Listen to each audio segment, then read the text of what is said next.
Welcome to Blind Abilities. This is Pete Lane. My guest today is Mike Kelly, and his story promises to evoke an emotional response on the part of you, our listeners.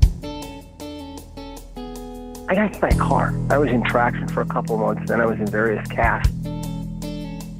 Mike has experienced more than his share of hard times during his life, the decisions he made. I drank way too much in my 20s. I quit cold turkey, and I kept a bottle of Jack Daniels in the liquor cabinet, and I just quit. I said, you know what? If I can't have it right now just because it's not in the house, that's not real. It's only real if it can sit there and I can ignore it. And I did, and it was hard. There were a lot of long, gray days. That was a big fight. I don't want to downplay that at all. It was a heck of a fight.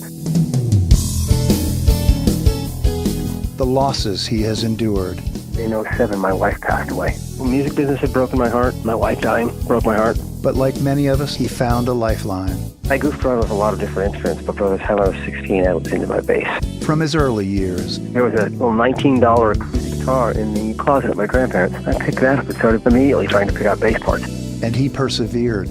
With all that time on my back, I would play the bass for hours and hours and hours. And perseverance, as it often does, paid off. And then I landed this gig with Michael Gregory. Michael's a ridiculous virtuoso guitar player. Valuable lessons learned. And I just got up again and kept going. I learned a long time ago that when life hits me hard, the best thing I can do is dig into whatever it is I want to do and just do it and not think about it.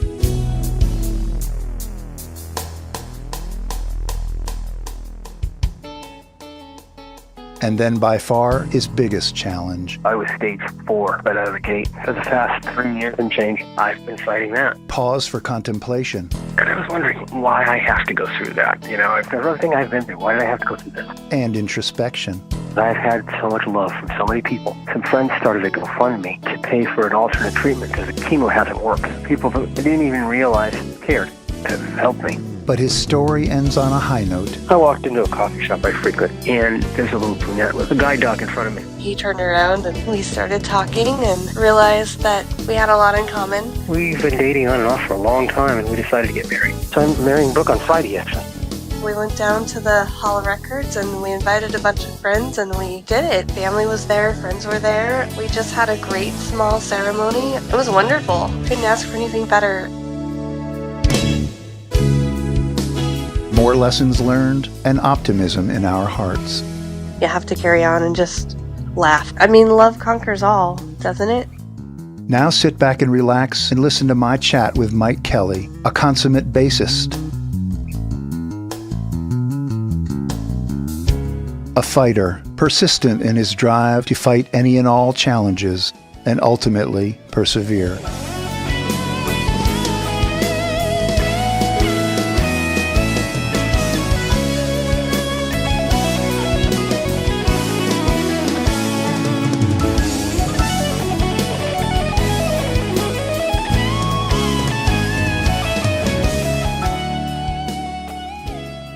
Hi folks, Pete Lane here. Welcome to Blind Abilities. My guest today is Mike Kelly. Mike, good afternoon. Welcome to Blind Abilities. How you doing today? Hi, Pete. Doing well. Hey, welcome aboard, man. Great to have you. Mike, tell us a little bit about yourself. Feed into your blindness, when it occurred, what the condition is, and how it's affected you in your early schooling and childhood. I'm a 58-year-old musician. As far as my blindness goes, it's kind of a typical story in the blind community. I was born premature, and I got ROP, retinopathy, prematurity, and my vision has slowly deteriorated. In about '09, it went all the way. I have one prosthetic, and that's really about all there is to that story. I think we've all lived it.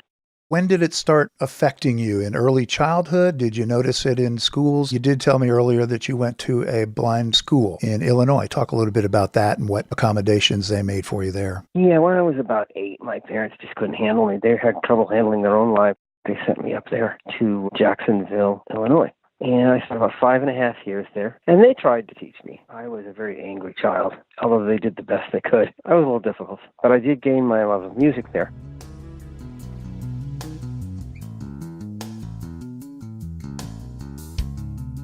I had some African-American friends from the Chicago area that were up there too for the same reason. And one of them played the bass. When I was about 12, I heard Tower of Power by his hip.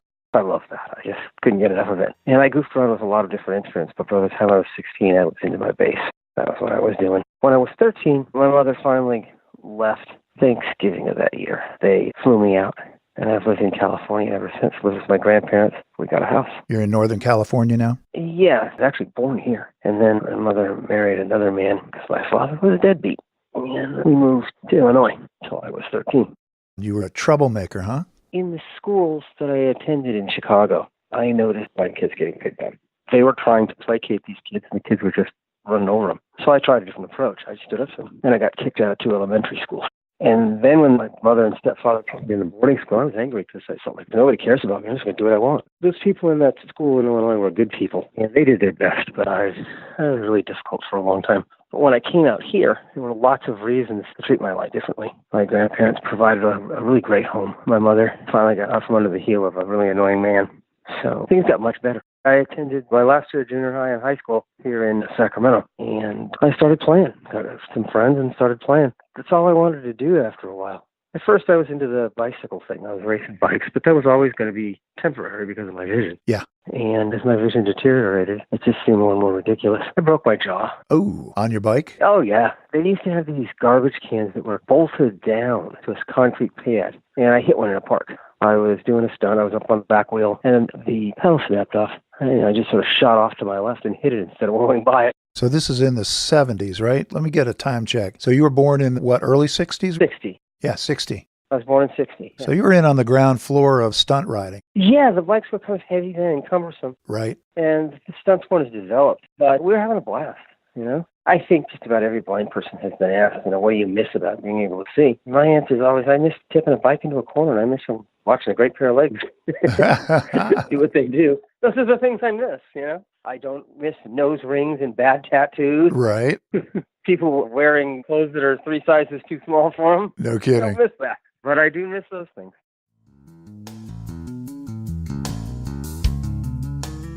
Mike, you've been migrating toward your music like 2 or 3 times in the 10 minutes we've been talking. So let's jump on the music right now. You did say that you heard Tower of Power. I was going to ask what your early musical influences are. Obviously, Tower of Power. Any other bands, musicians, artists? Well, yeah. When I was in Chicago, of course, it was R&B.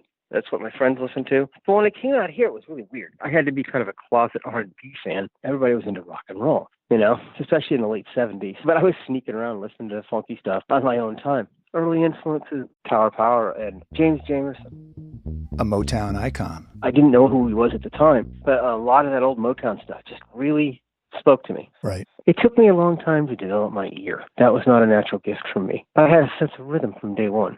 If somebody could show me what the notes were, I could play it pretty well, even 3 or 4 months after I got myself a bass. Didn't have all the technique I needed, but if I had enough technique to get through the song, I could play it pretty rhythmically. What kind of bass did you start with? Upright or electric? Oh, electric. We all started on electric in those days.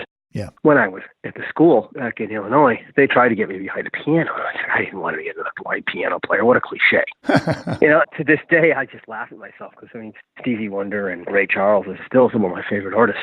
I came out here and I finally got a bass. There was a guy, he attended the school in Illinois, and he had a bass. And he used to just tease me, and he'd leave it with me, Don't you wish you had one of these kind of thing? He'd be doing something else that weekend. I just stared at it. I didn't know what to do with it. I'd pick it up and thump on it a little bit and make all kinds of racket. And that was the beginning. I came out here, and I didn't have anything to play on. There was a little $19 acoustic guitar in the closet at my grandparents'. I picked that up and started immediately trying to pick out bass parts. That's how I started. Did you take those 2 high strings off and just use the EADG? No, I left it alone. It was a nylon string acoustic, so it had a wide string spacing, so it worked. Yeah. And I had that for a couple of years. My freshman year of high school, I was borrowing everybody's instrument I could, just for 15 minutes here or 15 minutes there. It didn't matter if it was a guitar or a bass. You must have gotten into bands as you got better in California. Mm-hmm. You played rock music. You walked the walk and talked the talk on the West Coast. I got hit by a car. Oh. And I spent 8 months recovering. Wow. Shattered my left leg, broke my femur, my tibia, my fibia. I was in traction for a couple of months, then I was in various casts that got smaller as I healed up. They had to completely freeze up my side so that it wouldn't move while it was healing. In those days, they didn't do it the way they do it now. They put a pin in your leg and get out of the hospital a lot faster. Right. But with all that time on my back, I would just play the bass for hours and hours and hours. And I was limping around on some crutches, went into a local music store, and my neighbor who played pokes his head out from around a stack of speakers after a few minutes while I'm trying out a guitar. And he's like, hey, you can play now. And as he was working professionally, that was just a big deal to me. I was like, oh, good, finally I got somewhere, you know. By this time, I'm 17. I'm playing with in a garage band in my high school. I was playing with guys from Burbank High School in a band and guys from McClatchy High School in another band. And that was a big education for me. That was me just trying to learn 30, 40 songs with each band. And in one band was a trio, and I was the lead singer. And in the other band, the guys had already been playing for a while. They were a little older. That was pretty cool. And was that rock? Yeah, that was mostly rock, what we call classic rock now. One band played popular stuff, and the other one just tried to play the hardest stuff we could find. We jump on the Pat Travers band and things like that, right, and then try to play music that was right at the edge of our ability. We used to practice 4 nights a week, though. Eventually, I gravitated to the band of the guys that was a little older and a little better. 2 of us went on to work professionally for years. Well, let's talk about your entry into the professional ranks. What would you consider your first professional gig or band? The band I was just describing was the first band I was in that worked professionally. We played nightclubs. We did the auditions. We played around town. The audition circuit was usually Sunday, Mondays, and you played with a smaller crowd. But in those days, that's how you got started. We really pushed ourselves hard, and it was a very competitive thing inside the band. We were pointing fingers when people were making mistakes, and it wasn't a great way to do it. We didn't know any better. And all this time, it's still classic rock, but we're going more towards the radio play stuff at this point because we're trying to work. And then I just started bouncing from band to band, and I kind of became the bass player. In '86, I landed a job at a talent agency, booking bands and comedians. That's when I got well known. I was 25, 26 years old. I got better known around town, and I started to develop my chops. After going out on the road with that first band, I had a bit of a drinking problem. That's one of the real pitfalls of this business, is the drinking and the drugs are always around. And drugs never really carried much interest for me. I tried this and that, but there wasn't much ado about very little. I just never was that interested. But I drank way too much in my 20s. When I was 27, I started lifting weights and pushing myself physically to get back in the kind of shape I was in high school, because I was a bit of a jock in high school. As well as playing music, I was racing the bikes, and I was on the wrestling team. But I got tired of the whole locker room thing. The music was something that was keeping me more popular around school. Where were you in your vision evolution? Was it declining steadily through here? I didn't have a mobility aid at all. No cane. Ironically, I married my high school mobility instructor. No kidding. Yeah. She and I had this eye contact thing going on in high school, but she wouldn't cross that teacher-student barrier. She's just too conservative.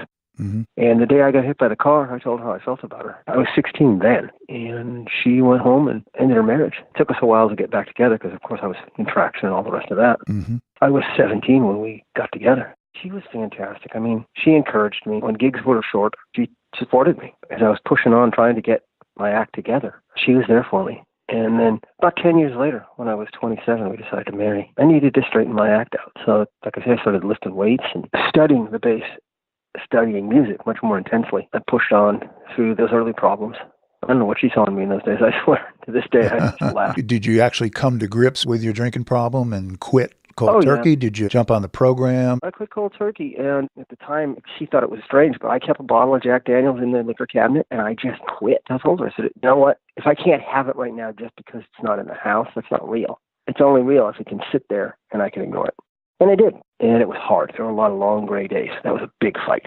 I don't want to downplay that at all. It was a heck of a fight. Yeah. The only thing I've done in my life that was harder as far as quitting something was quitting smoking. When my asthma came up years later in my 40s, and I quit smoking, and I think it took 6 years from the time I quit smoking until I stopped having the cravings. That was worse than alcohol. And I was able to go back and have a drink. I mean, to this day, I can have a drink. I never enjoyed after about 2 or 3. I start feeling what the hangover is going to be. It's like a food aversion. I was a drunk, but I wasn't an alcoholic. I just got lucky. So we're into the 80s, late 80s. Mm-hmm. I'm playing and I'm studying hard. I've decided I've got to distinguish myself in some way from the other bass players in town. And as a general rule, they're going to hire the sighted guy. Why do you think that, Mike? As a general rule, they want the guy that can Pick up a sheet of music? Not so much pick up a sheet of music. There's that crowd, too. What I was facing was the fact that I couldn't make eye contact with the audience. Maybe couldn't pick up the visual cues from the other band members? That wasn't a problem. At an early age, I just went, hey, look, don't follow the drop of the sticks. Follow the drop of the headstock on my bass. Right. And I became that guy. In every band I was in, I managed the endings of the break. Took the lead, right? Mm-hmm. It wasn't all that accepted when you're trying to be in that glam hair band sort of era. To have a blind guy around, it was like, ooh. I had to start my own band. Despite the fact I could play any of the material better than a lot of the guys that were doing it in some of these bands, I had to start my own band. That became very easy. Everywhere you wanted a gig, so, we'll work with Mike. Now all of a sudden I'm popular.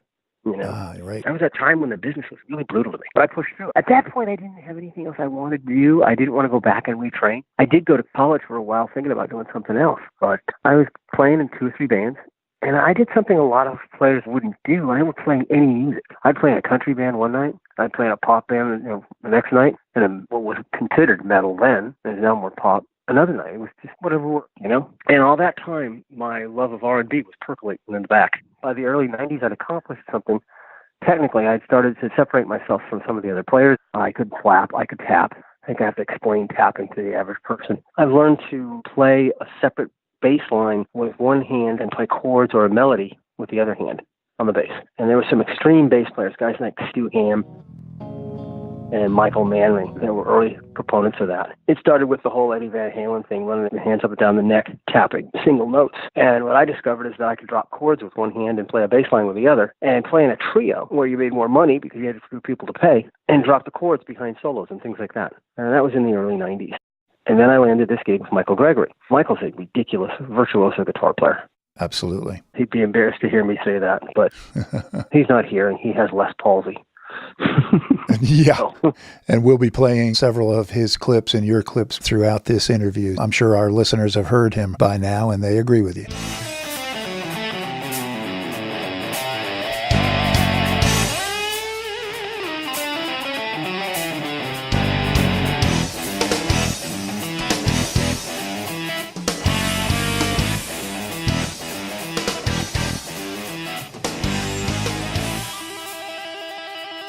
He saw what I was doing was a little different than the other players in town. And once I got with a quality of players like that, like Michael and Roger Smith and Gordon Stizzo in that band, all of a sudden other jobs came easily. All those guys were good. Roger Smith from Power on keys. That piano solo on 11/22/63 was Roger.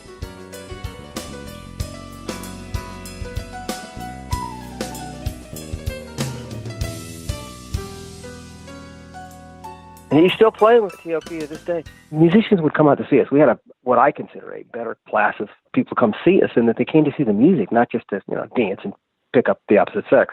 Right. They really came to see the music. It was great. And that went on all through the 90s. And I did a few albums with other people. By that time, I was getting well established. I had a couple of shots at the brass ring. Kind of screwed them up myself. The drinking got in the way in my early 20s. There was a band called Steel Breeze that was a one-hit wonder. What was their one hit? You Don't Want Me Anymore.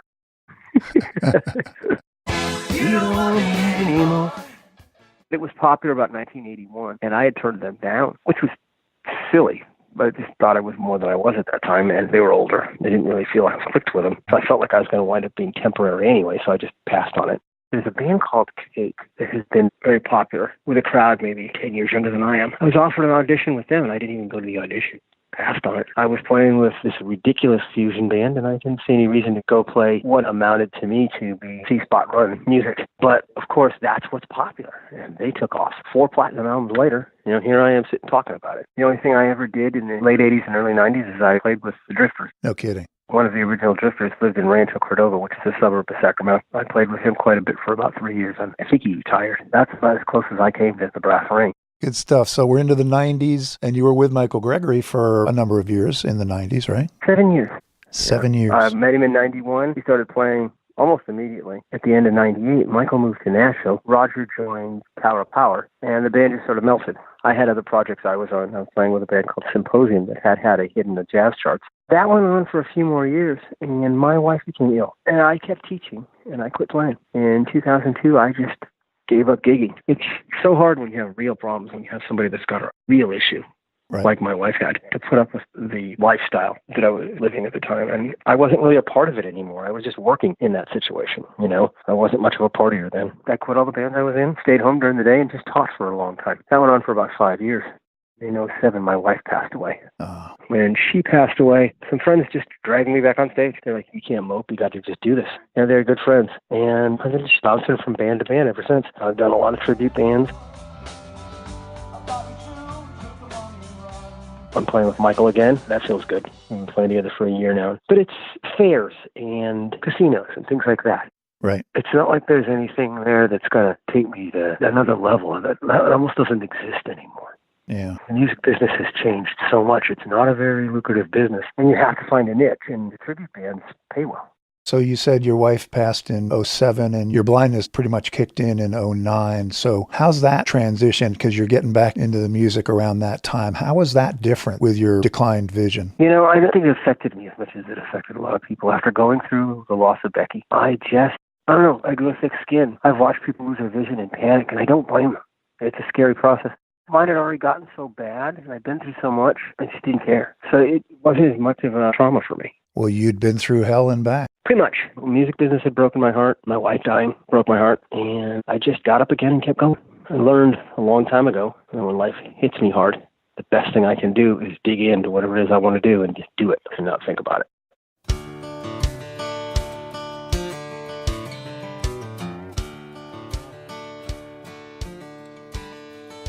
Let me ask you a question. We always ask this of our blind abilities guests. What advice would you have for a young, blind, transition-age teenager who is coming into the music business, thinks they've got a bunch of talent? What advice would you give them as they enter this new music business? Well, see, it's not a very... It's a joke as a business. I want you to remember it's a popularity contest. For the most part, and I say this because there are plenty of people that have accepted me over the years, they're not very accepting of handicaps. I would get an education. I would get that degree so that you have a fallback plan. Don't stop your music, but always know that you could wind up living on top ramen. I got lucky. My wife had a good job. I learned to flip houses. We flipped 4 houses and made some money, so I've done okay. Not great. I've got a little tiny house, 864 square feet, but it's in a nice neighborhood. But a lot of my musician friends now are hitting their 60s, finding they have no pension, and finding that they have nothing but the next gig in front of them. And people are always trying to get you to play for $100, and you can't live on that. I know that some of my colleagues have gotten a teaching degree and become temps. That's a good fallback position because you can always work for a school district as a substitute teacher. And if gigs come, you don't have to take those day jobs. But find a niche, some way that you can make money outside of music. Because some of the best musicians down through the centuries have wound up teaching or doing something else to make most of their money. And you're teaching music these days too, right? I'm giving private lessons at a little music store here in town. When you become a professional musician, there's a lot of compromise. You don't get to play the music you want. You have to play the music people want to hear. That's almost exclusively. If you love pop music, you're okay. But times change, and the next thing you know, you're going, I don't really like this stuff. But you're playing it anyway because you need to make a living. Yeah. I played Okie from Muskogee.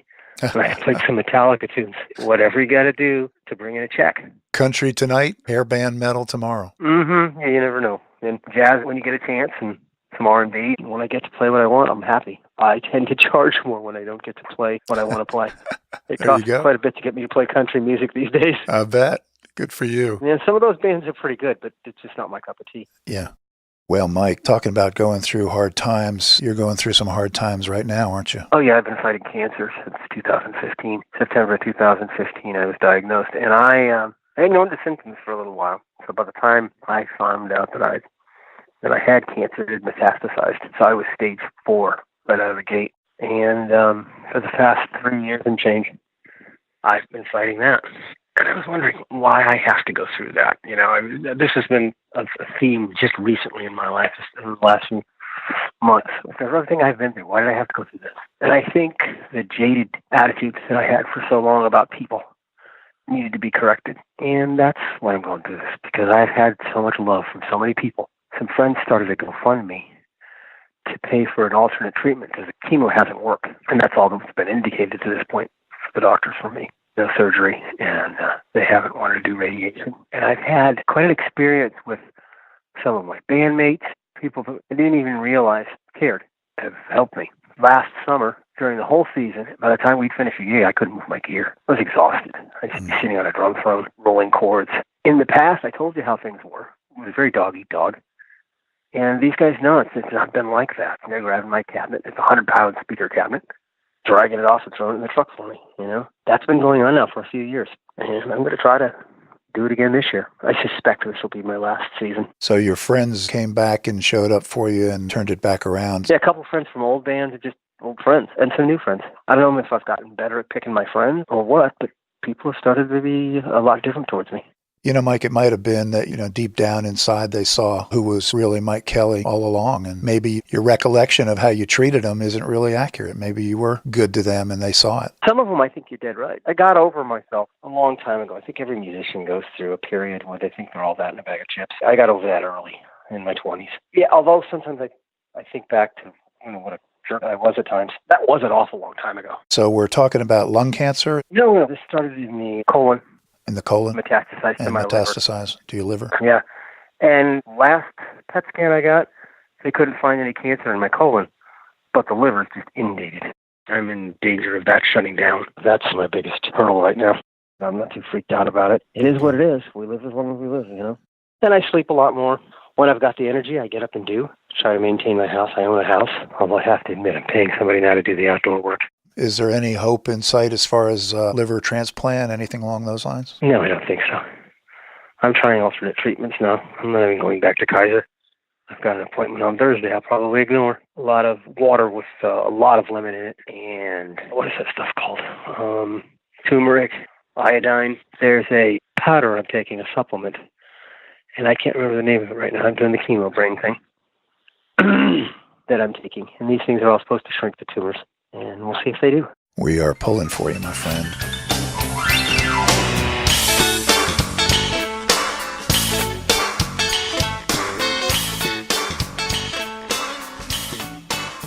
Well, let's talk about something a little more uplifting. Let's talk about a lady named Brooklyn. Tell us about Brooklyn. Oh, Miss Brooke. Yeah. A couple months after my wife passed away, I walked into a coffee shop I frequent, and there's a little brunette with a guide dog in front of me. And I'm not thinking anything. I'm just going to mind my own business. I'm still grieving for Becky. And my dog says hi to her dog. Next thing you know, she and I are talking. We started to talk on the phone. And after a few weeks, we started going out. Slow at first. It was still too soon for me. But she had also been through losing her fiancé.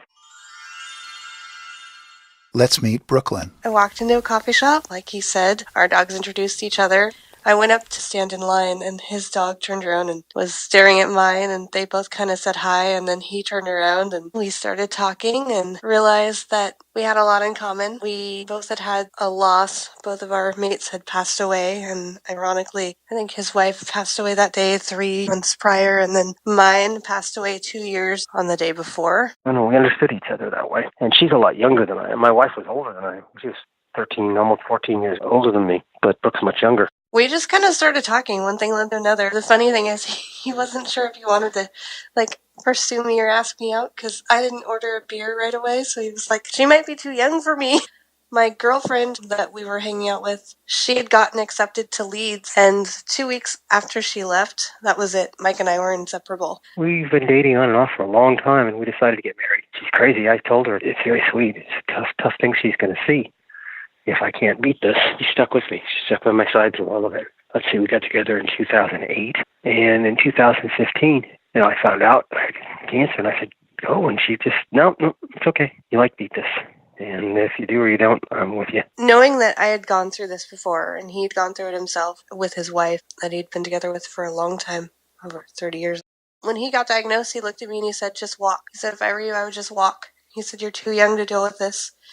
And he said, you've already done it once. He said, just walk. And I said, no, I'm walking with you together in this. I'm not walking away. There's no way, and if you make me walk away, I'll still find out what's going on. You can't make love just go away because of a diagnosis. I had vowed I'd never marry again, and I just went, no, I'm going to do it this time. So I'm marrying Brooke on Friday, actually. Yeah, today is Tuesday, and your wedding is on Friday. And the party's on Sunday. Exactly. She is a special lady. I know her from a connection with Ira, have met her a couple of times and spoken with her quite a few times, and she is a very special lady. She's working over at Guide Dogs for the Blind. She comes home on the weekends. We do what we can. Sometimes I go up to the Bay, but usually she comes home. And we're doing what we can, She comes out to the occasional gig, but mostly we keep that separate from our lives a little bit, Right. That's my job, and she's got her job. He proposed to me in October. We didn't want to do anything big because, with him being sick, we've been together 11 years. So we just wanted to make it simple and sweet and intimate. And then we got the news that, things were a little harder with his diagnosis. So We just wanted to make it sweet, so we went down to the Hall of Records and we invited a bunch of friends and we did it. Family was there, friends were there. We just had a great small ceremony. It was wonderful. Couldn't ask for anything better. Michael, do you take Brooklyn to be your wife? Yes. Do you promise to love, comfort, and honor through sickness and health, prosperity and adversity, and forsaking all others, be faithful to her? Yes. And Brooklyn, do you take Michael to be your husband? Yes. You also promise to love, comfort, and honor through sickness and health, prosperity and adversity, and forsaking all others, be faithful to him. Yes. And then on Sunday, the only thing I asked of him was I told him I wanted a reception. And so we did, and we put that together, and that was awesome. We just had a bunch of friends get together and family, and it kind of turned into like a musician's concert because, of course, all the musicians that Mike works with showed up, and they just kind of jammed a little bit, and we had a great time. Here's good friend Tiffany Minaj. Brooke got up and she said a few, thank yous and so forth. And then Mike got up and he started playing. And it just was really neat. You could tell that he was in the zone and was just having an amazing time. And Michael Gregory, he got up and was playing. And then Jimmy got up, and the three of them have never played together before.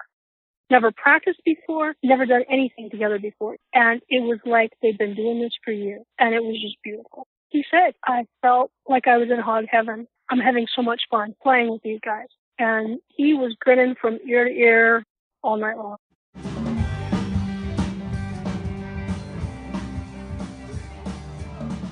Oh, everybody had a fabulous time. I mean, there were people from all over that came, friends of Brooke. One gal came all the way from San Diego up. One of her teachers came. His mom was there, his aunt, a lot of musician friends. It was standing room only at one point. A good time by all.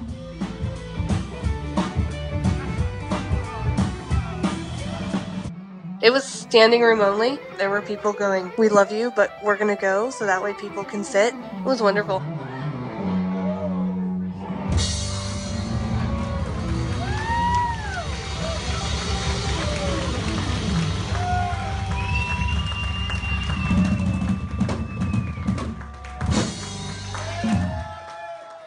I pray and hope. I pray and hope. It'll be great. It'll be wonderful. You just cherish the time you have, and you laugh a lot. We laugh a lot. You have to laugh about everything. You have to just have a good sense of humor. You can't be sad. You have your up and down days, and you have your moments, but you have to carry on and just laugh. I mean, love conquers all, doesn't it? I feel like you're given opportunities in life, and sometimes opportunities have twists and turns, and I really love him. When you love somebody, you take the windy road, and you take the mountains, and you try to make the best out of everything. That's the goal, I mean, the joy of it is to just it's just, when you love somebody, how do you just walk? You don't. You carry on with them, and you love them. Yeah, he's not going to get rid of me.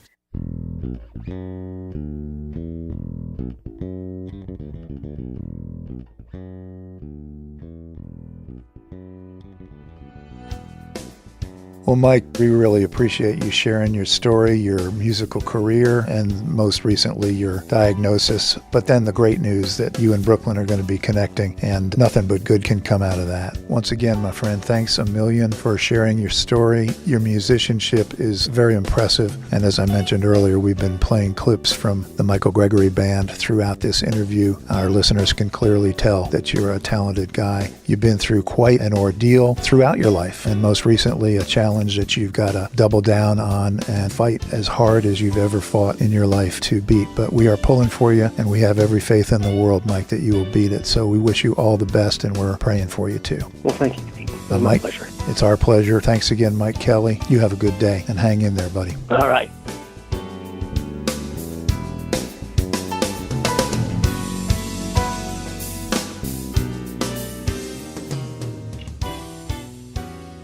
This concludes my interview with Mike Kelly. Once again, we wish Mike all the luck in the world. All musical inserts were provided courtesy of the Michael Gregory Band. You can find the Michael Gregory Band music on most popular music outlets. And for more podcasts with a blindness perspective, check us out at www.blindabilities.com. We're on Facebook and we're on Twitter. And don't forget to download our apps free in the Apple App Store and the Google Play Store. That's 2 words, Blind Abilities. Thanks so much for listening and have a great day.